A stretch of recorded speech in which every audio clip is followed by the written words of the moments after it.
Hey everybody, welcome to a very special bonus episode of Tactical Crouch I'm Kick Tripod, joined of course by Yiska and Volamel, and strategic coach for the LA Gladiators and friend of the show, Curry Shot.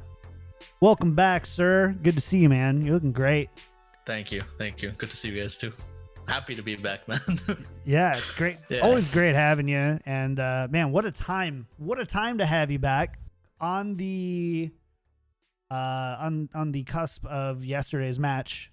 It was a close one. It was a nail biter. Yeah, it was a lot closer than we wanted it to be for sure. Of course. Yeah. So you know what? We're gonna skip the formalities and we're gonna actually bring you a question brought to you by our patron producers. This question brought to you by Battle Crab Pin, Lolshin, Charlie L, Audio Compass, Pork Chop, Sammy, Kasha67, Coochie Kofi, Salsa Boy 91, Shara, and Picasso. All of our patron producers, isn't that awesome? But they had a very specific question. Yes. What the is a dishonest comp?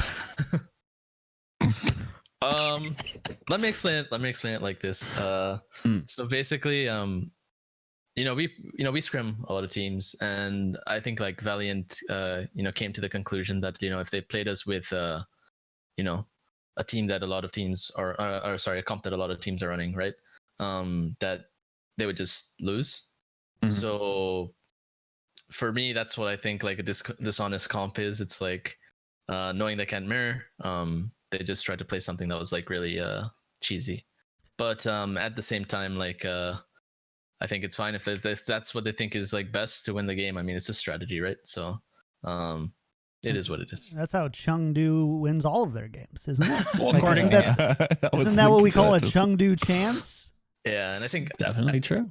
And in map 5, we just said, fuck it, and we just mirrored as well. So the thing is like you have to think about it like if they're playing versus rush comps, the entire time, in that week, they're building up like knowledge on how to play that matchup, right? Mm-hmm. But since no one's gonna play their like comp, like they don't really learn things about like I guess their mirror, right? Yeah, their own things, absolutely. So, usually like before, right? You don't want to match like previous seasons, but with these hero pools, since they only have a week, it's not a bad idea. Especially if you think you're like a better team. Yeah. Even less than a week this week, obviously, with the schedule change. So you only had like 3 or 4 days. 3 days. We had 3 days of scrims. Right. We had 3 days of scrims. Can you tell us when you found out that you were going to have a short week? Literally, I think a few days before the match. So we actually found out like Monday-ish that you're playing on Thursday instead of weekend? No. Even earlier than that. It was like before our first match, not our second match. Although not the Valiant match, the Shock match.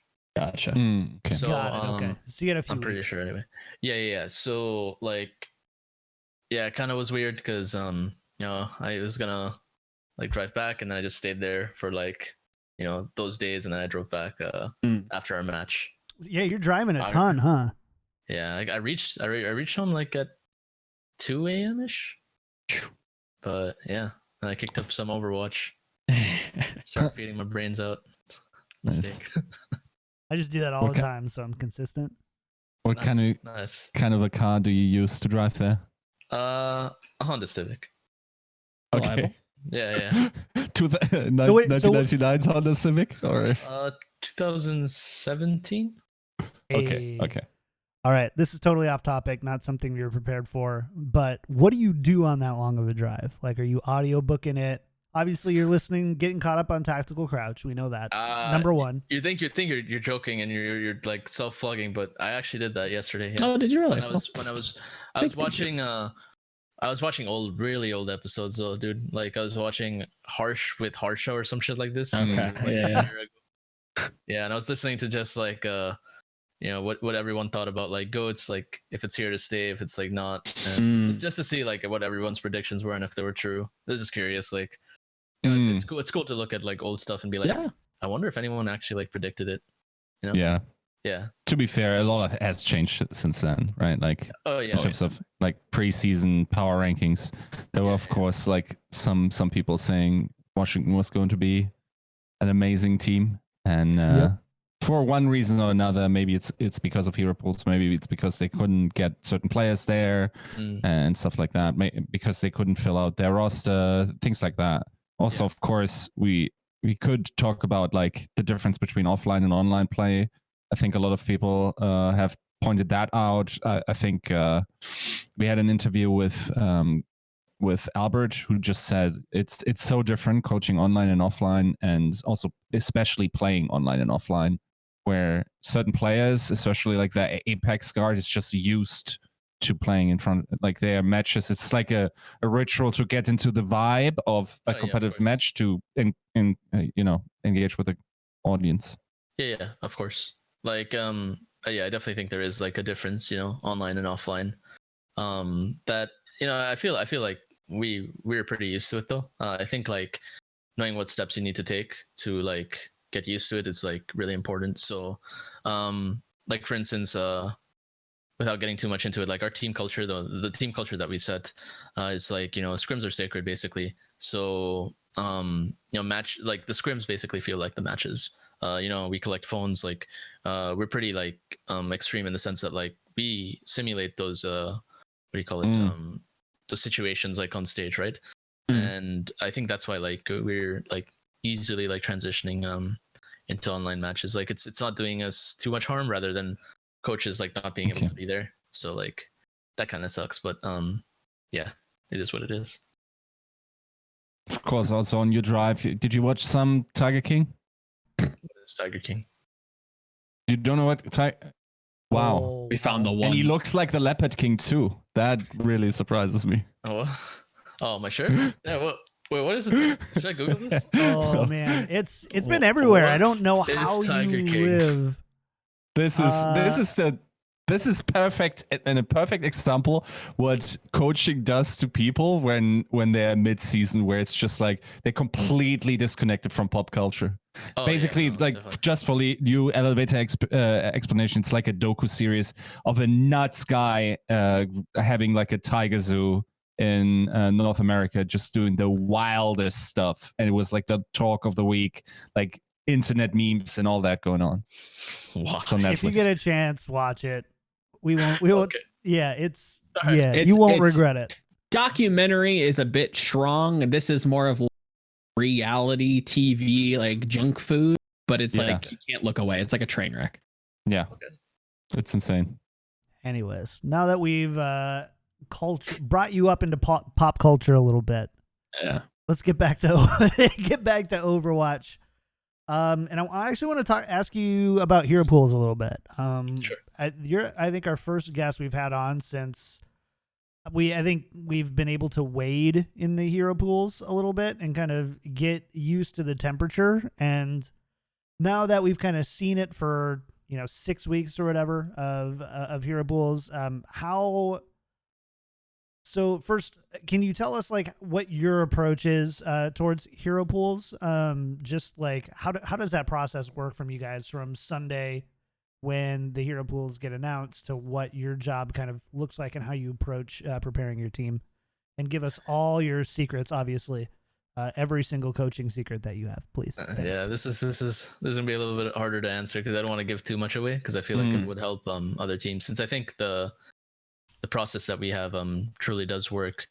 But essentially, like, we do what's best for the team. We take the first few days testing, figuring things out without being too specific, and basically it's not about like just being right or wrong. It's about like doing, like, committing to the direction and just doing that direction the best, right?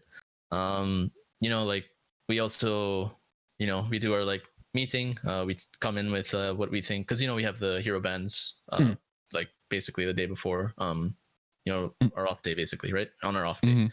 So we come in, compare notes as coaches, come to a conclusion, and then we collaborate with players to get their opinion, and then usually that's how it works out. And we have really smart players, Goose being one of them. So Chaz, I'm gonna name my whole roster, but we have really smart players. So we usually like both of us have a different perspective, and then we come up with something. We just build upon each other. So like, can you tell us how much extra work it is, or how the work has changed for you, I guess? Because there's this perception that it's a lot more taxing on coaches, and a lot more demanding on not just their time, but just like the energies that they have to focus to prepare for essentially a new meta every week.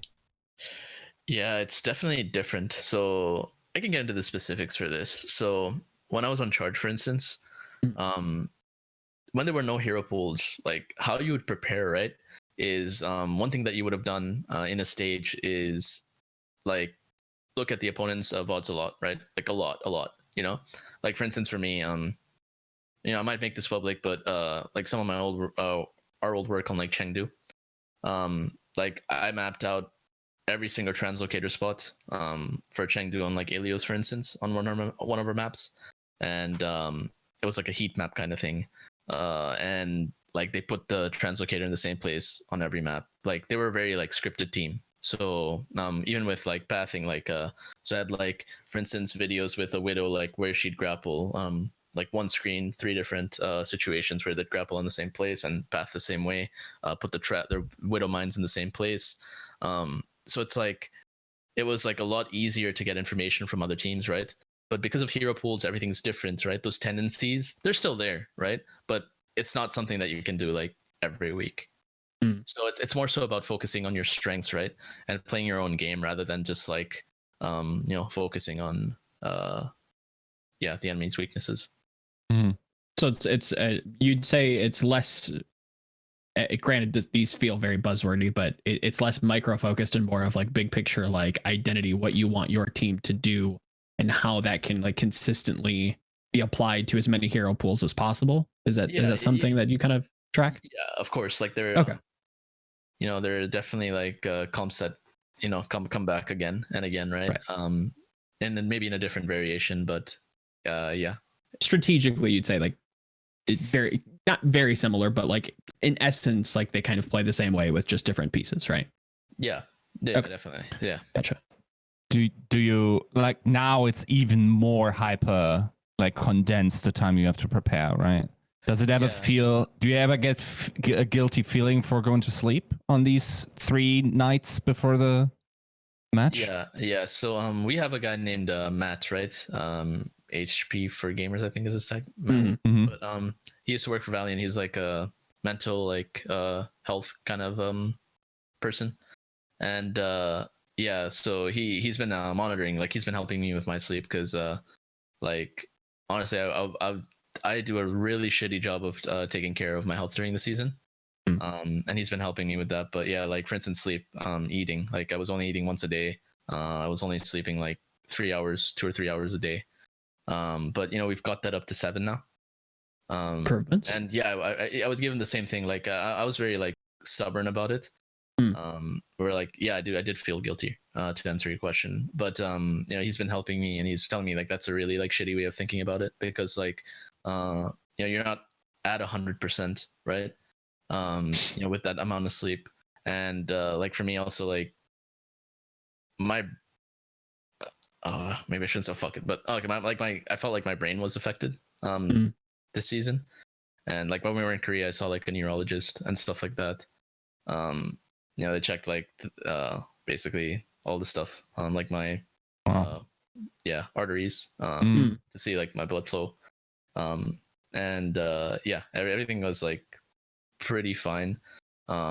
So they gave me like something, but I don't have to take it, so like I'm good. But good. Like they told me like it's definitely like stress related, right?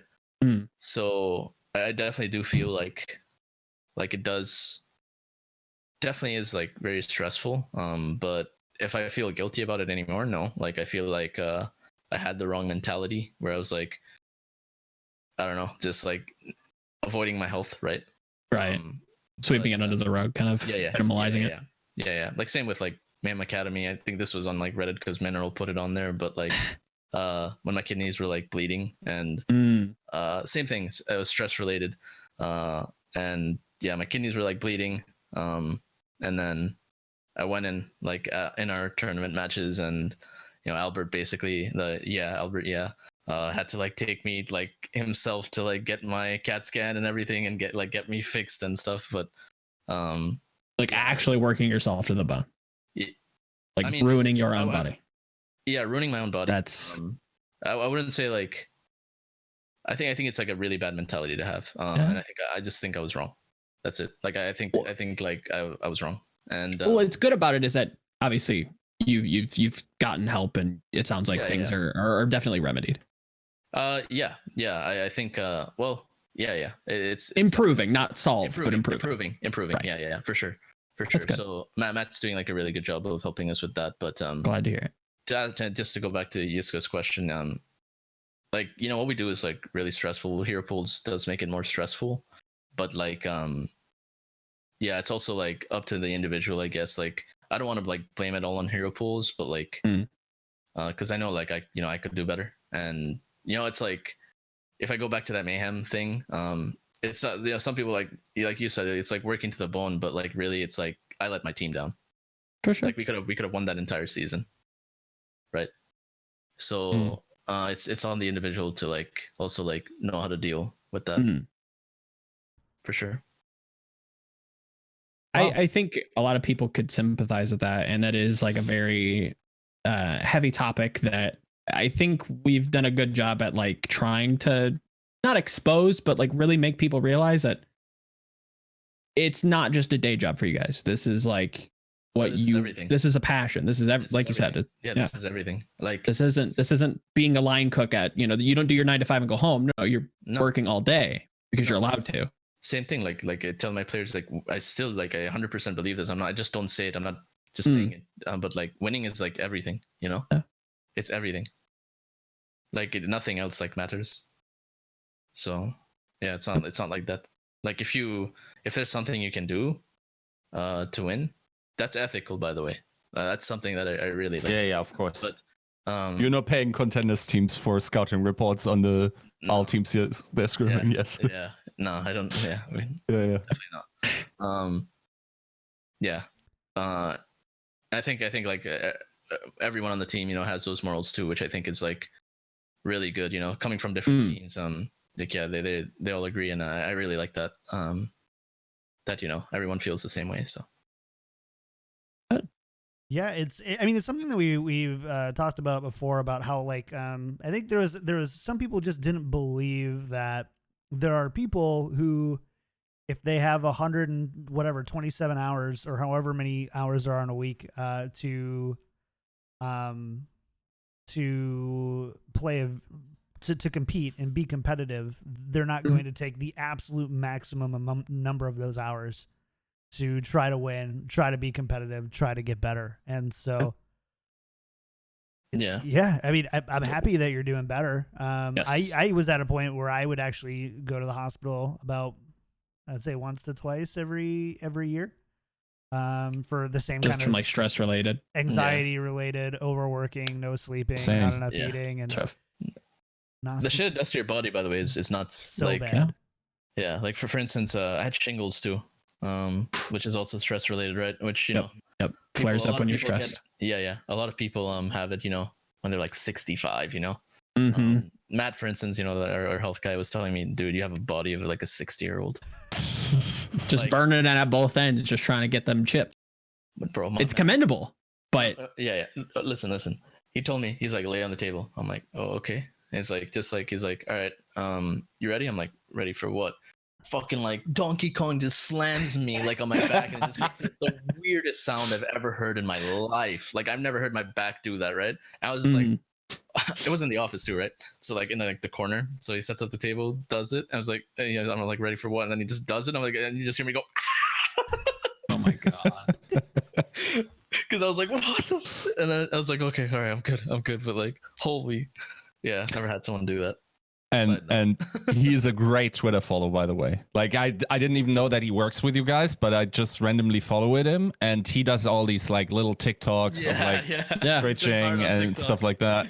Yeah, it's a great follow. Like it's HP and then literally the word for and then gamers for the people that want to follow him. Definitely. Yeah. Like for us, like everyone that's probably listening, it's worth a stretch, especially in this current climate where you're at home the entire time. Amazing follow, yeah. By the way, if you're listening to this right now, keep your headphones on, take 15 seconds, stretch. Hey, it's that easy. We'll wait. Just kidding. We're not going to wait, but stretch. You're fine. That's really interesting. Do you think that as hero pools get played out for longer and we see these, consistent meta changes, do you think that there will be some sort of healthy normal that we'll get to that eventually coaches will be able to, they've either seen enough meta rotations or they've prepared for it enough times to know where kind of you can optimize your time to be back to, I think ideally you're talking, 40 to 50 hour work week is like a good, healthy full-time work week, maybe a little bit over, but nothing crazy, putting people in hospitals, having them quit games, having them leave countries, all that stuff. Do you think that we ever get to that? Or is hero pools just going to be this thing now where we need to spend 70 hours a week if you want to be competitive at the highest level and be able to bring together some sort of cohesive strategy? I think, it's always going to be like a longer haul for sure. I don't think it's ever going to like go down. Yeah, they're going to be like themes to these comps, right? That are like very similar. Calm archetypes, whatever you want to call them, right? But like, I still think like there's always going to be room to improve on them. One like hero pick can change everything. Like so, some teams, for instance, I forgot what I don't remember. I think it was 2 or 3 weeks ago when like some teams were playing Ryan, D.Va, Mei, McCree without Lucio, basically. Like in that week, like maybe that wasn't like I can't like say too much about it, but that wasn't like really meta, right? But like some teams just kind of like stuck with it, and then some like there were like 3 different comps being played essentially. I remember that week. So it's like some teams figure out, some don't, and for me, like you can really tell which teams are putting in the time and which teams aren't, based on how they progress with just team comps, how they play their comp, etc. An interesting kind of topic that kind of branches from that is the aspect of how social this game is, and because you have experience with League of Legends and now with Overwatch and the Overwatch League, which would you say is more socially dynamic, where you see something being used and now it becomes a question of, oh, should we adopt this? Like, do we need to kind of reverse engineer it? Which game do you feel like is a little bit more social, and do you think that Hero Pools has made Overwatch more socially dynamic? I mean, yeah, I think Overwatch, without angering many people, I do think it's like an easier game where like you can do that. Okay. With League, not so much. Gotcha. Because the decision making in that game is like ridiculous. One mistake can literally like set you back 20 minutes in the game where you're like fighting an uphill battle. Where in Overwatch, I don't feel like that's ever the case.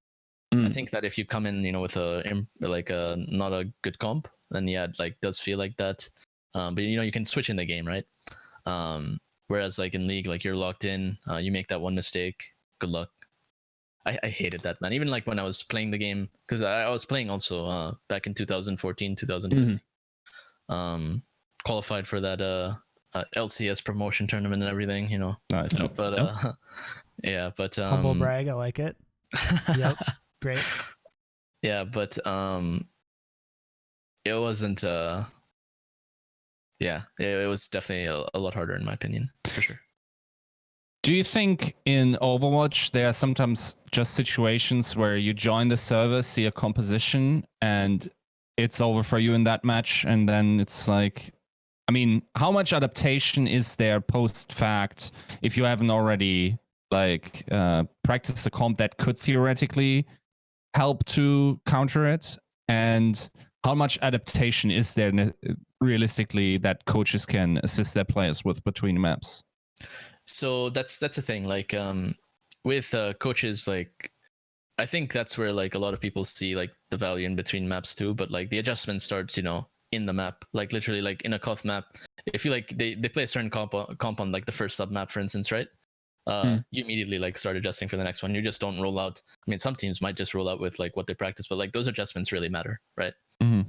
So not sure if I'm like answering your question directly, but I think like these adjustments do matter a lot, and they start like not just with the coaches, like we do like put our input for sure, but like adjusting is a two-way road, I guess. Something like that, where the players do a lot in the game, and then we also help assist outside. I feel like and this kind of refers to the same thing we talked about earlier with like, okay, if you're going the Chengdu way and invent your own comp, then you're not going to have opponents that mirror you and teach you how to play the mirror. Now, if you're playing a composition that is like dominant in another scrim bubble, where people actually actively play this, and you cannot, based on superior skill, just outmuscle them because they already know what the mirror is that a situation where you might feel powerless as a team that hasn't encountered that other scrim bubbles composition and find themselves to be playing the inferior comp? No, I think like teams that do feel locked. I'm sure. I hope I'm understanding your question correctly. But like, if a team is like playing versus, let's say, like a really good comp they haven't played, or like in the scrim bubble, you say, and they feel like they're inferior. I think it's fine to just outside the lines, which is why when we were talking about the dishonest comps, right? Like if you don't think you're confident in the mirror for some reason, or you just know they're like better at that meta, which I don't think like we specifically will ever run into that. But like you can adapt, adjust, and change course basically. And it's not necessarily inferior if like let's say you play against it for a week and you find out meta specific adaptations that you can make to like win versus a comp, right? And then it's on the other team to adjust, and if they make the correct adjustment, then it becomes really hard, right? But that's really dependent on the team. Like even the best teams sometimes don't make the right adjustments. Yeah. Do you feel, for instance, that like upsets where Shock wasn't playing well, or like Shanghai was beaten by Chengdu, were facilitated by a bad day, or facilitated also by hero pools? Honestly, I just think I think we played really well the first Shock match for sure, and I think that could have been more of like an adjustment thing for Shock. Whereas like the second time we played them, that was an adjustment error from our end. So I think I don't think they were like necessarily like playing poorly or anything like this. And the Chengdu Shanghai situation, is it normal that theoretically a probably bottom 5 tier team can 3-0 clap maybe the best team in the Overwatch League? I mean, that depends on the week for sure. Like it depends like which part of your team shows up that day, right? Like that's why like routine is like really important. Because like for us, like I'm just gonna say like I think that like in the first Shock match that we played, we played closer to like our actual like level, but I think like sometimes like we come in at like 20-40%. And we're not playing at our level, so I think it definitely matters on the day, which can even happen on LAN for sure. But like, okay. How often would you say that you see? Because like 20-40% feels pretty low, right? Like how often do you see, just in general, not necessarily about your team, but like how often do you feel like you see teams playing at that 80% plus of like they're playing really well? I mean, I think it's like really random. I think it's definitely very random. So it's like it's hard to like gauge, because I feel like I think like we're better than like most of the teams. So it's like really hard to gauge. Makes sense. You know that. Yeah. Didn't Do know you if he think had, that like, variance like for other teams, for my Sure. team, I think it's like easier to gauge for sure. Have you felt like for your or just teams in general that you've scrimmed or played against, do you think that that variance has been impacted by hero pools where you feel like it's a little bit more kind of up in the air exactly what team shows up because you don't have a ton of time to practice for the specific hero pool, regardless of having short weeks like you just had? Yeah, I definitely do think it does impact teams. Not just like on the day, but like on the week, because sometimes depending on what's being played, it's harder to figure out. Like, sure, of course. When it's like for instance, for me specifically, like when it's like more of like a goatsy kind of comp, right? I really like that's instant for me. Like the shit, like hopefully that we can transfer to the stage that you will see us like do. It's like I think that our entire team's understanding is like really strong on that, right? And yeah, it just depends on like it just depends. I'm not saying like all our other comps are like bad, because I think like our understanding is like really high level for sure of like all the comps and types, but like yeah. Gotcha. I think it's, to answer your question, yeah, it's like not just like on the day. I think it's like the entire week as a whole, depending on hero bands. Totally. Sorry, somebody sent me a message about Jeff Kaplan lighting up that cheater today on the forums. Yeah. Some of the responses from it are just hilarious. I read your chat. Why don't you answer the question, Kick? Do you have an OnlyFans, or I don't know what that is, but do you have an OnlyFans? Live Jasmine? Yeah. Right now I'm partnered with OnlyFans. Nice. But nice. That partnership got that is up swimsuit. soon. Drop that promo code. Yeah, nice. Yeah. Got that swimsuit catalog. Trust me, some cameras you wish were blurry, man. And my OnlyFans is one of those like, it doesn't have to be in that high quality, does it? Ugh. Yeah. I can see every pore. That's rough. That is rough. Jeez. All right, chat. Back on topic. Keep it on topic. And I wanna. What do you guys want to go to next? Should we go to the rankings?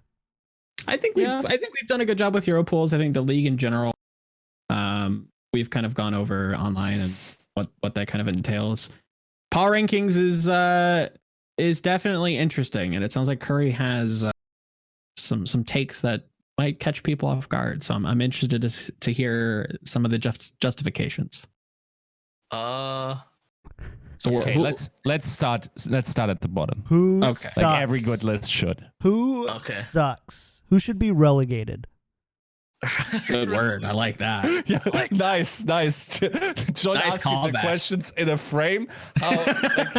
That's amazing. Not a trap question, by the way. Now, who is in the bottom fourth of the teams? So who are the bottom 5 teams in your opinion? Or roundabout, like who's in the discussion? Yeah, I think the Atlantic teams are definitely weaker, like as a whole. So half of the league. Yeah, literally, give or take. Yeah. Yeah, great. Yeah, I think in terms of adjustments, they're very slow to adjust. And yeah, I think like, for instance, if you want me to be at specific, I think like Boston, for instance, is definitely like one of the weaker teams for sure. And this was like, it has nothing to do with like the whole players, in my opinion, players being dropped or anything like that. Even before that, like I think they were like the weakest team, or one of the weakest teams. Yeah, I feel like pretty much like a lot of the Atlantic teams are really weak. Do you have like an inkling of why you think Boston continues to struggle this year? I think go ahead. Oh, that's just like a take of like, it seems like this is why. For me, just personally, and this is just my opinion, so to those people on those teams, don't feel attacked, but just something I've observed.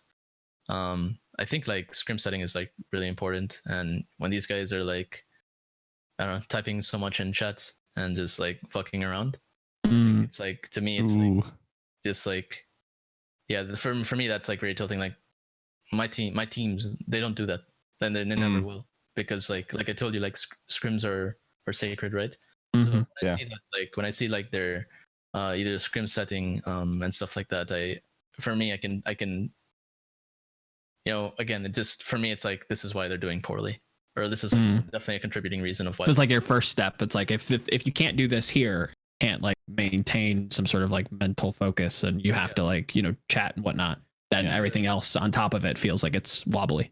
Oh, and if I see like somebody like and it's not that I'm on like Twitter or anything, but like after, sure, like, of course, I see like after a scrim, I'll see like X person like tweet like 46 minutes ago or something like that, tweeting, and I'm like, wait, we were scrimming then, or like they're liking shit during a scrim, right? Yiska does that during the show. Yeah. Huh?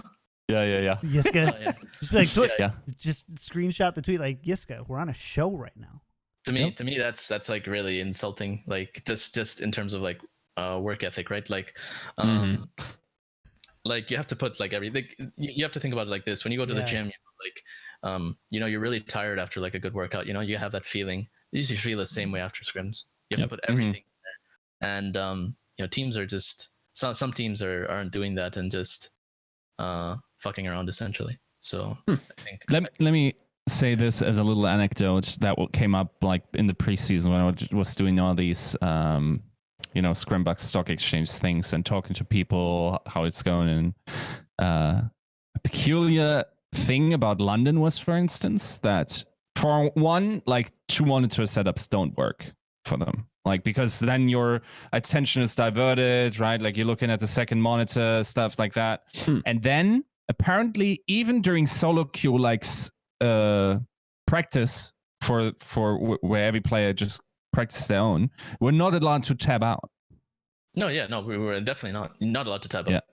Yeah. I mean, even outside of scrims, even in like solo queue stuff, right? Oh, okay. So that's an interesting aspect of just like absolute focus on the stuff. Now, of course, I don't know what the mindset behind that was. If they, for instance, only ran 2 blocks at the time and wanted to extend practice towards solo queue situations because they weren't getting blocks or whatever, like the circumstances there are, I'm not sure, but it's definitely like an interesting thing where the framing of the practice matters to the quality of it. Yeah, of course, right? Of course, 100%. And I think like for them, it's not like I'm leaking anything either. Like, we do this really well, I think. But like the reason I'm not scared to like say this is because it would be very helpful, in scrims, if they, were better for our practice. So, yeah. You don't have you don't have to say who, but are there any teams that you won't scrim? But you don't have to say who. I mean, yeah. I think that you won't scrim, of course, opponents. That makes sense, right? Like that is, of course, the case. Of course, just like out of the quality of scrim that you might get.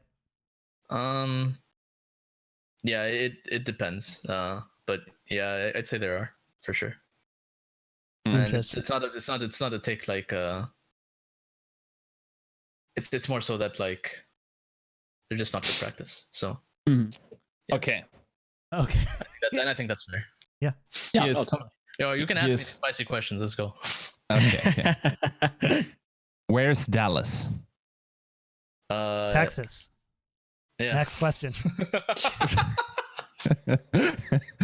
Buzz, get out. I win. Get out. Give yourself the grasshoppers. Come on. Okay, I did it. Thank you. I'm so smart. Okay. I don't think Dallas is at that stage yet where like I think they're not like absolute worst or anything like that to scrim. Do you think there's something to be said about teams that just are like stacked individually and like let's say how well would a Philadelphia Fusion roster do even with bad coaching? Like just a stacked roster in hero pools just by their innate skill of the lineup that's just like completely stacked, how well would a team do? Including Chipsa, by the way. At its best, I think it would do like maybe 8th or 9th. At its best. Okay. Wow. At its worst, I think it'd be like middle of the pack. At its worst, absolute like worst. Yeah. Middle of the pack, but it's like very swingy. Like Mhm. sure, it could be at the literally like top 5, a few weeks, and then that's how I see it at least. And I think like, I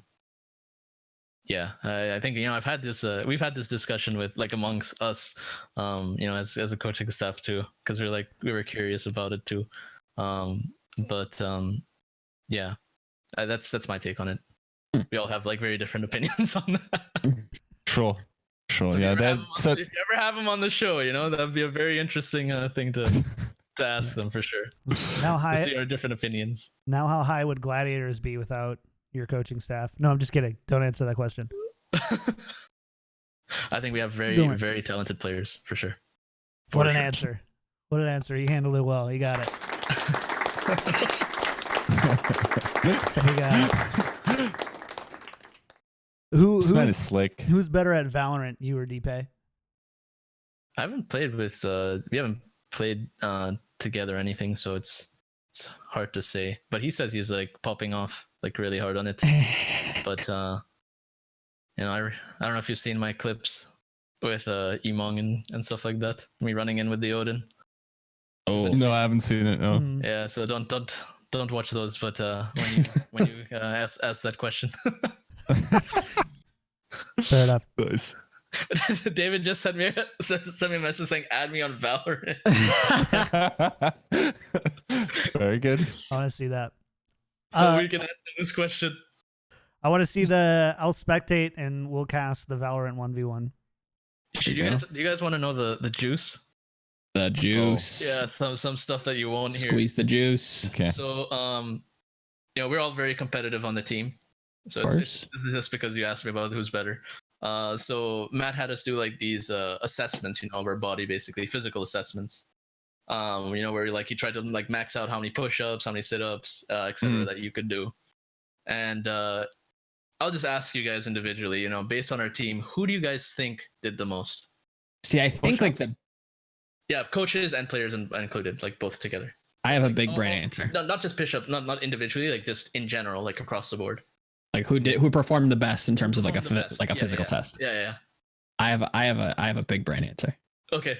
Shaz. I think I was gonna say Shaz. Okay. Iska? I'm going through the names. It might be Chat saying Birdring. That's an interesting one. Birdring is like, come on. Like that, then I have to. If it's Birdring, then I have to ask if you did this during wins, and you just slight off draft. Yeah, just like you just have an oscillating fan that lifts you up every time it passes. Yeah. I don't know why I think this. I think is it Mirror? No, actually, it is Birdring. Wow. It is Birdring. Wow. Monster. In game, out of game. Yeah, physical beast, dude. Legend. Legend. Wait, what does he do? Explain. Like. Oh, he was just maxing out on everything. Maxing out on everything. Like, and I mean, far ahead. Wow. David's like also like very competitive. So like, he loved that. David, don't get mad at me. Don't get mad at me for saying this. But like, I remember in the office, he was like, really trying his hardest, with squats, with everything, right? Like just maxing out. And he's like, how much did I get, at the end, right?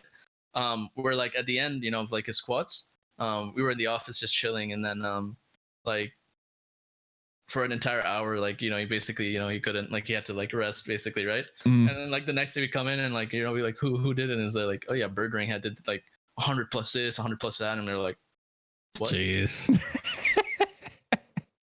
Wow. And Birdring just comes into the office like all cool, just like ready to play, like unsuspecting as hell, but he's just ripped. Yeah, nothing happened, Wow. Like it's like nothing. I don't feel sore, like nothing. I'm like, I'm good, It's like, all right. That's nuts. That's actually crazy. Nuts. Damn. Wow. I mean, definitely shows in carry performances as well. No, David did really well on the physical assessment too. Did he tell you to say that too? No, just kidding. No. He tell didn't him I did good. Tell him I did. That's why it was like very surprising to all of us because David like really fucking went. Well, that's who you go with. Yeah. When you asked the question, immediately all three of us were like, "Oh yeah, Deepay, yeah, sure." So none of you said that. Yeah, I know. Well, we're like, but obviously it's a trick question. Yes. Like, look, it's just like, yeah, it's one of those. Deepay in my mind was like that Will Smith quote where it's like, if we both go on a treadmill and say whoever can run the longest, there's two options: either I win or I die on the treadmill. That was basically my idea when you said that about. Yeah. No, that's how. Yeah. He's like that too. Yeah. Yep. Yeah. I love it when Germans quote Will Smith.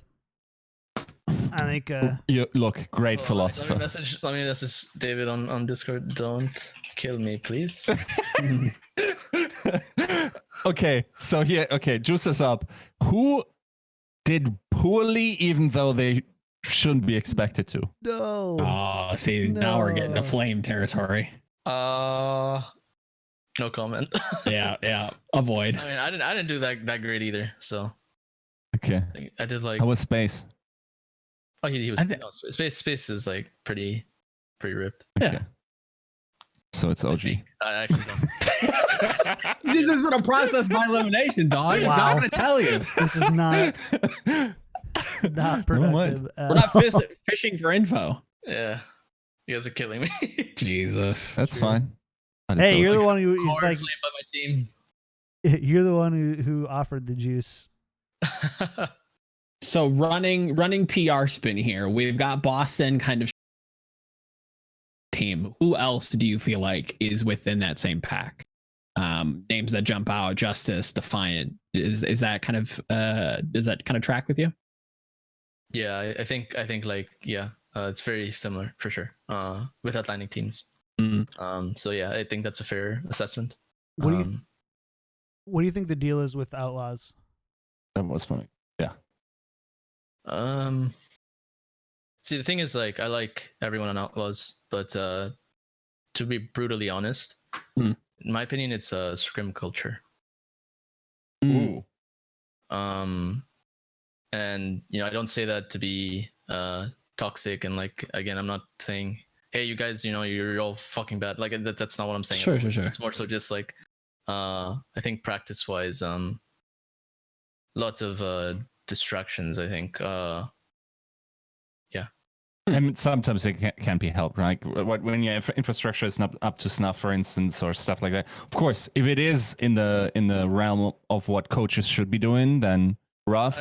I don't know if it's like a coach's thing or anything. Like I think it's just like a lot of the time, like it's like really easy to say like it's a coach's, but like a lot of it also has to come from like within players too. Mm-hmm. They have to kind of want to, right? Yeah, like I said, I really like for instance like a lot of people on that team. And that's just like, again, this is just like my opinion, nothing like against anyone on the team. Okay, so we don't only want to rinse people for their scrim culture. So who has like a solid one? Who stands like out?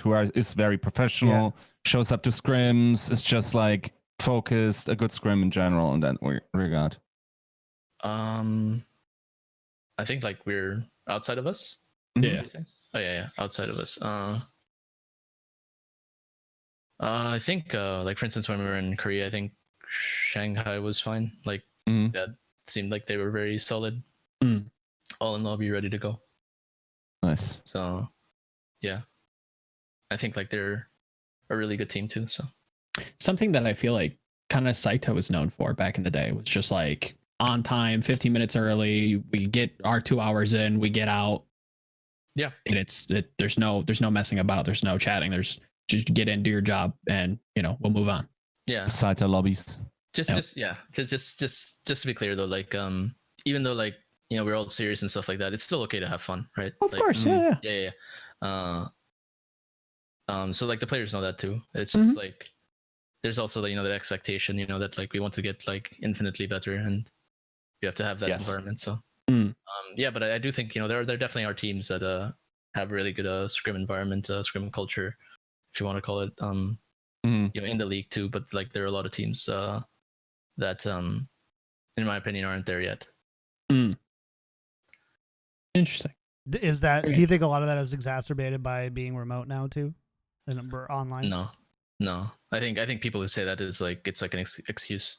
Like for instance, like I said, it has to come from within, right? And we talked about it too. That like, if we are going remote, like everything has to stay in place. Like if you want to, if any team wants to win, they have to like truly believe in it.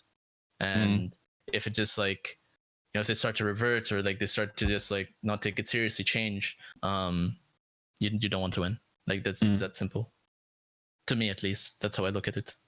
Yeah, I'd say it's like kind of counterproductive. Yeah. All right. So I said I wanted to ask you this question, just kind of about your roster. There are a couple of players who don't see a ton of playtime. Jaru, Paintbrush, just a couple. Like, can you tell us a little bit more about how you see their roles? Obviously, you have to have a minimum of 8, unless you're Boston. Apparently, you need to have a minimum of 8 players on your roster. And so you're always going to have some sort of overlap, but these guys don't see a ton of play. Like, what role do you see them playing in your organization right now? I can't get too specific, but like Jaru, has seen a bit of play. And I think Paint, Jaru, Bishu, like they all have like a very specific skill set. And they're like developing, and they have like a very unique how do I say it, spot role almost. Yeah, role on the team, like in what they bring in and out of the game. Right? Gotcha. Like they're very, very smart as well too. Like and that's what I love about like our players. Like we do like our reviews. Everyone's giving input. Paint, Bishu, Jaru, like they all have their own unique perspective on the game. So it's very, very helpful for sure. Coming from a strategy perspective, culture perspective, anything, like it's I'm very happy that we're all on this team together. That's the thing that we observed with for instance NYXL early in the season, where it was like we were looking at their roster in terms of like pre-hero pools and of course being played a lot, right? And we saw Huayu on that role, where Libero, like on paper, looks like the better choice. Do you think that it's a smart move to just early in the season, especially if you're not playing that strong teams, to just like bring new players in, just incorporate them into the team culture by giving them playtime? I think it depends.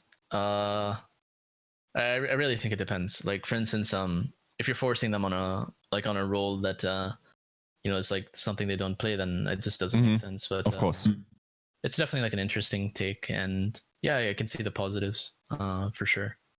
I can't necessarily say it's like really good, really bad, but like I do see like positives from it for sure.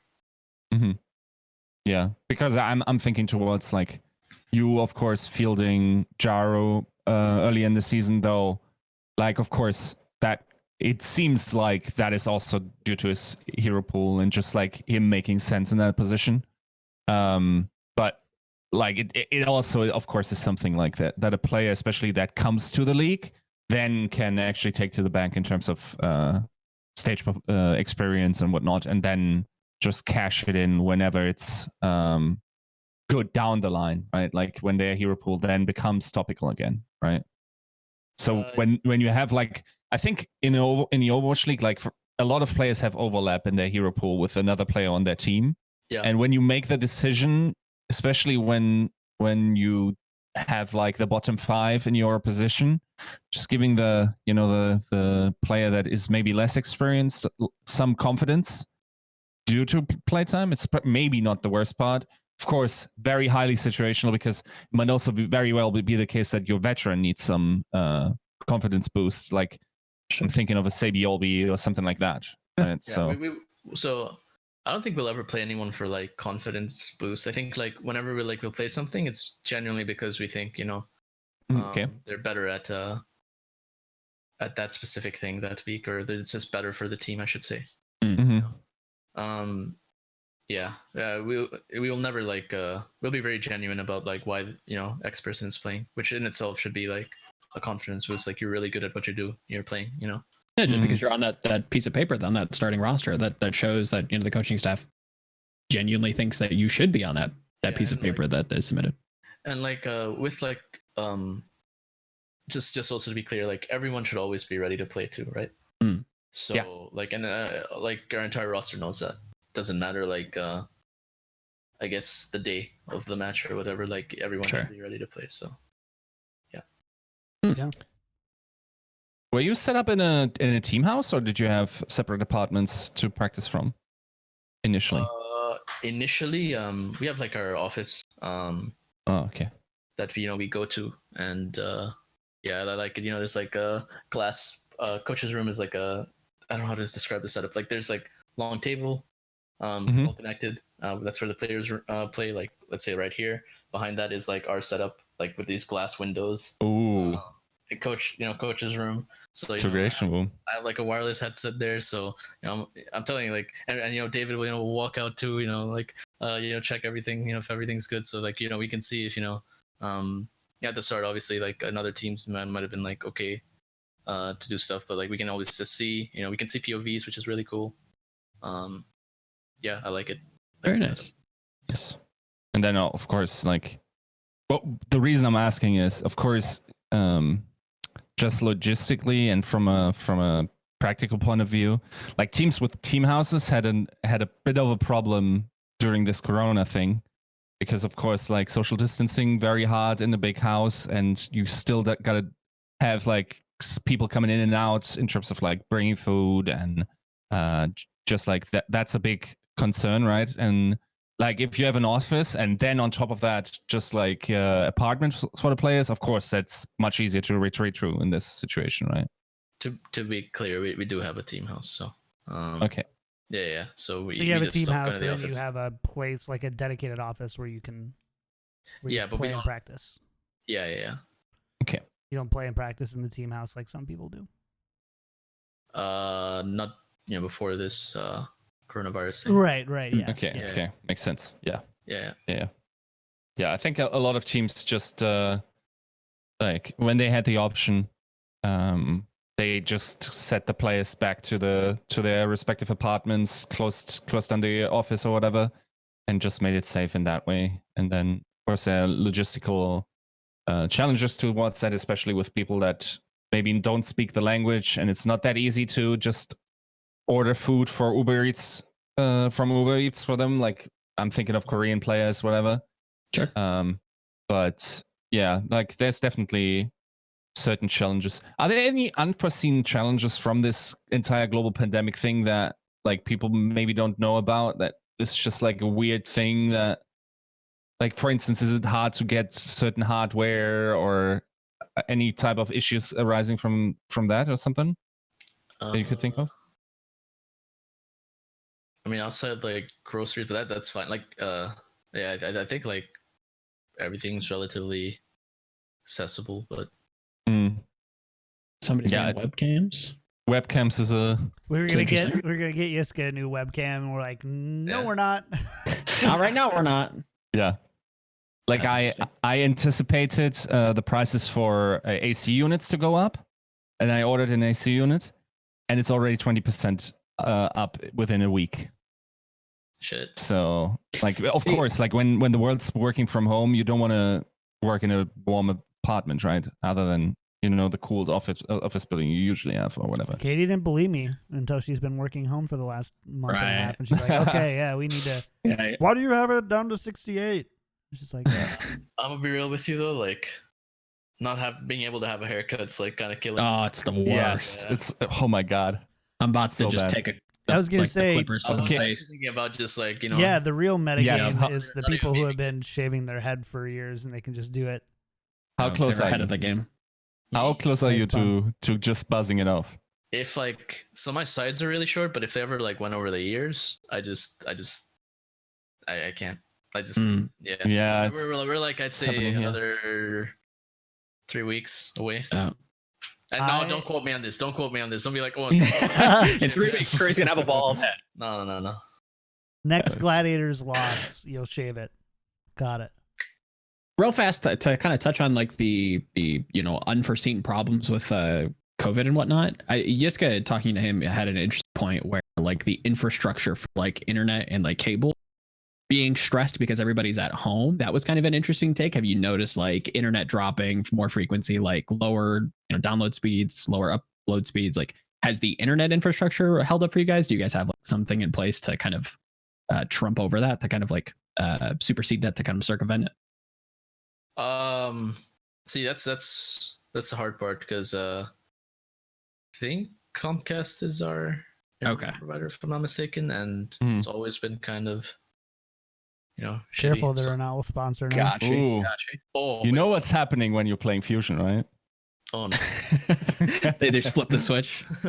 But no, it's for me at least, it's been problematic, and it's hard to tell if it's because of the ISP or if it's like the infrastructure. I gotcha. Okay, interesting. Sorry, our director of operations says we have Spectrum. Spectrum. Is that Brenda? Yeah. Okay, that's Brenda. Yeah. Brenda's the best. Okay, she's a homie, dude. And also very good at her job. That's good. Well, shout outs to Brenda. Yeah. Didn't she move with you from Charge? Was that at the same time? Oh, yep. Sweet. Yeah. Ah, you stole it. And now we're roommates. When I'm in okay. LA. Gotcha. I'm in Vegas right now in my house, so just chilling. Okay. So we talked about the worst teams in the Overwatch League. Mm-hmm. And necessarily, we also have to talk about the best teams in the Overwatch League, right? So, top 3. And you're not allowed to name yourself because that always turns out lame. I was definitely doing that. I was going to go us, and then go, yeah. Yes, of course. Yeah. Okay, so this is without putting ourselves in this top 3. Right. Let me see. I have to think about this. Shanghai, number 1. Interesting. Number 1. Here we go. Okay, we got to talk about this later, but keep going. Shanghai.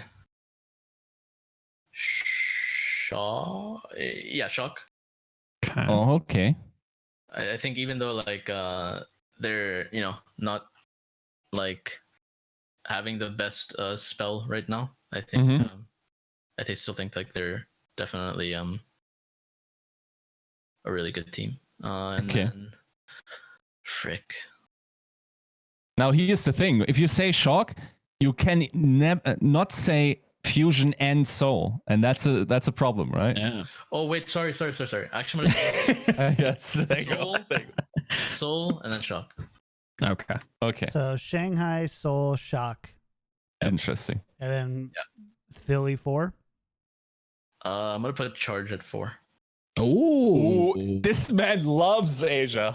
Wow, we're getting spicy. I like that. And that's, I think they've not been performing to like the top of their standard for sure, but I think there's definite potential there, knowing having worked with sure team. Oh yeah. That's a very hot take. Oh, by the did way. you? Very hot take. Yes. Did you play for, or did you coach for the Guangzhou Charge? I didn't know. I didn't know that. Yeah. Okay. For the audio listeners, I'm wearing my Curry Shot Guangzhou jersey right now that I spent $100 on. Wait, just for chat to know the story behind that. Kicked bought a Curry Shot Charge jersey, and then I left for the Gladiator. Almost immediately after. Yeah, immediately after. Like within a month. I think I even made a joke about now you have to play with them for at least one more season. Yeah. Yeah, it didn't happen. And I think you smiled and didn't like commit to anything. Otherwise, I would have taken you to court. But get those petty damages. Okay, we gotta substantiate these hot takes, because I felt like you started off with a very hot take and then it kept getting spicier. So let's start from first. Why do you think Shanghai is the best team in the Overwatch League? I think they have like a very unique take on the game. I think players are like really skilled for sure, but I think like for instance, I can't. How they play certain heroes, I'll just say, like, I can't say specific heroes, but how they play certain heroes is the complete opposite of what was like generally accepted for the last like 2 years. Like a certain like hero playstyle. Like I think, I definitely think the way they see things is very different and very unique for sure. So, yeah, and like I just remember like seeing like the cohesion like as a team of like how they just like move and everything, and I think just like they click really well. I could say that. So you think, for instance, that putting Lip on the flank alone against the Far Mercy is a hilarious thing where he actually wins those duels reliably? Yeah, but could be. Yeah, that's the things that I heard. Where it's like, okay, like you don't do that. Like you shouldn't just spider pine your way through a map and just like weirdly like, enough, shotgun Asia has been doing that for like a good amount of this year. Like even going to like contenders, like Sparks Academy team is doing something very similar with. I don't know if you could even compare him to Lip with some of the things that I've heard, but Shy did play a very similar position where it was just like constant like solo flanks, trying to get these like mechanical just brute force plays. So I wonder if that's more of a region thing. Would you say that you guys kind of felt that going into Korea and scrimming some of the Asian teams earlier on this year? I don't think it's a region thing. I just think it's like I think it's a skill thing from the player individually. Sure. I think like creativity is like really important. So like literally any player can do this, regardless of region. Like again, without plugging my team, I think like the shit I've seen our team do like individually, it's like ridiculous. I mean, without like this isn't strategic at all, but like I just always have to say this, like if I'm ever on like a podcast, let's say like Shaz for instance, this guy is absolutely like a monster. The one thing I will always remember is like we're in a scrim, he's like playing like on a staircase like on Horizon. I can't use our callouts, but sure. Yeah, it's like first point like on a staircase basically, and he's just like weaving in and out. There's like a Sombra behind him, just like stealth, and I just see him like punch the Sombra and just like sleeper like while she stealth it. Wow. Like I always bring up just reading it. I always bring up that play, and I remember when I bring him, it's like, oh, I didn't even know like he was there. I'm like, so you just randomly punch and you just sleep? Like, come on, man. Like he's like, I don't even remember this happening, and I'm like, yeah, you did this, but like that shit like blew my mind. But like, I think like that's completely unrelated to anything, but I just had to say it. But I think like player creativity, like it is definitely like a real thing, like regardless of region. So interesting. It's what they call Mushin. You guys can Google that after the podcast. But okay, so we talked a little bit about Shanghai. It's called Seeing in the Matrix. Give me some lip service. Tell me about this kid. Very. How do I say this? Like the way he thinks about the game is insane. See, I can't say the specifics because like of course. Yeah, I can't say which here, like I can't do that, but very, very different. Lot changes your perspective on the game when you basically watch him. Like it's and he has the mechanics to back it up as well, right? Yeah. I'm not like I think he's really good for sure. Just to add though, like again, not plugging, just trying to plug my team, but I think like our team just across the board does the same thing, like in every role. Do you think that was already apparent in the games they played and people should be watching his tape already, or do you think there's more potential hidden that he hasn't shown yet? Oh yeah, there's more potential shown. There's more potential that's hidden, I should say. Okay. That you can like see from like scrims and this replay viewer is a thing. So advise some of these teams in that region just record those VODs and from replay viewer and okay. So okay. I want to do a lightning round. Can we do a lightning round before we close it out? Let's do it. Okay. Do you have a non-lightning round question, Yiska, before we... I was just wondering, like specifically about, because we talked about the best teams, right? We said Shock, then we said Seoul, and then Shanghai, Seoul, Shock. Yeah. Why Seoul? Prophet. Yeah, I think Prophet, is a very, very good player. I think in terms of like, I guess how they play as a team, they all have like synergy from London, right? Previously, and I think generally like a lot of metas just work out for them because of how flexible they are. So, I heard a lot from people about Fitz that scrimmed in Korea. Do you think he's something special as well? I think Prophet's very special. Fitz, he's not bad by any means. And some other staff might think he's like really special. For me, I think he's just a good player, but just very good. Not like, yeah. Okay. So, if Overwatch died tomorrow and we never played another game again, is Prophet the GOAT? No. Who's the GOAT? What? Yeah. This man is about to say Birdring, and I'm going to drill his head off.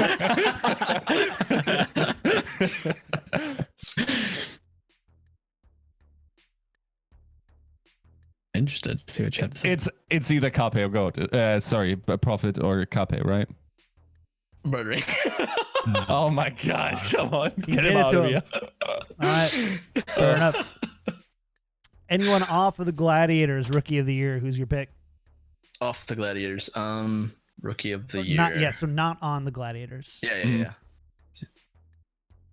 So I would have said Mare, but I know you would have. That's why I said off the Gladiators. Off the Gladiators. Was really impressed. Can I throw some names at you? Yeah, you can throw some names, but can I say Lip actually? You can say Lip, yeah. Fair. Yeah, we just talked about him. That's what I was like. There's like Hisu, there's Hawk, there is Glister, XCI, there's Glister.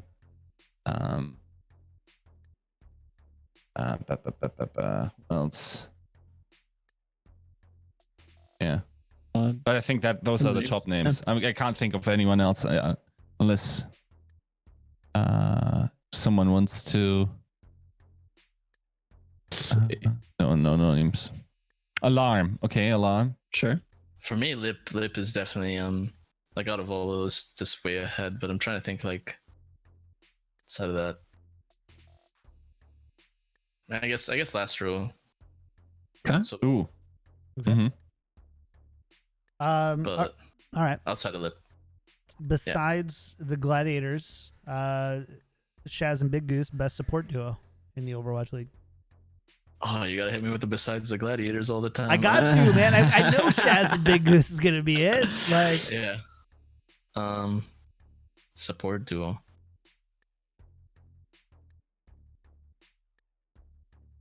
Think I just default to Shocks. Makes sense, I think. Yeah. I can default. I'll Philo with a Splash Architect every once in a while. Yeah. It's Philly though. It's fair. Yeah.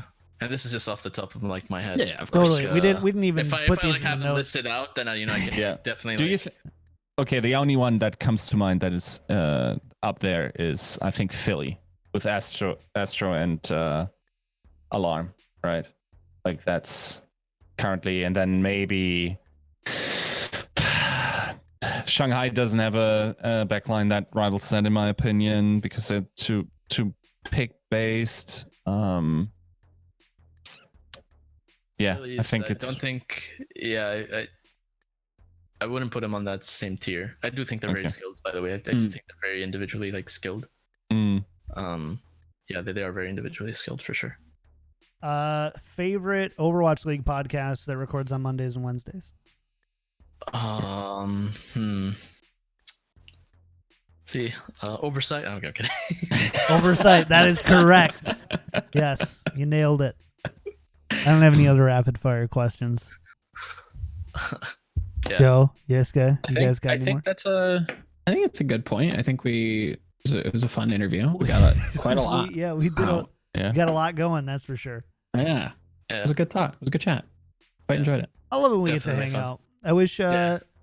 I think I'd probably bring this up every time, but there was a world before you went to Guangzhou where we were going to do a podcast together. Yeah. And Tactical Crouch was almost this show, and then who knows what Yiska and Joe would be doing at this point. Dude, I was pretty into the content creation back then. Dude, you were streaming making full-time. incredible content. Yeah, but I'd stop into your stream all the time and watch your videos. yeah, So it was a good time, man. I really do miss that, by the way.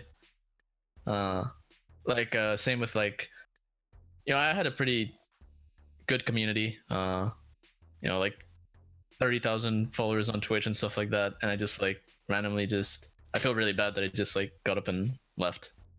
Mm. You know what I mean? And Passion call. Like I sometimes I just like check my Discord, and it's just like, yeah, it's like what the fuck, like Mm. yeah. So I did feel Yeah, bad. of course. But, like, sometimes you have that competitive itch. I was very course. very happy streaming, but like I just really wanted to compete. Mm. I mean, I took like a 2-year break congratulations. from esports. Yeah, Yeah. like congratulations. You went from successful in esports to successful in content creation back to successful in esports. That's great. That's really Thanks, cool. yeah. All right. Well, we do have to get out of here. The Overwatch League games are starting soon, and it's against the rules for you to be on here. So Oh shit! Yeah, good point. yeah. So we're gonna go ahead and get out of here. And thanks so much, Curry, for being on the show. It's always a blast to hang out with you. Yeah. We will happily oversee the you versus DPay 1v1 in Valorant.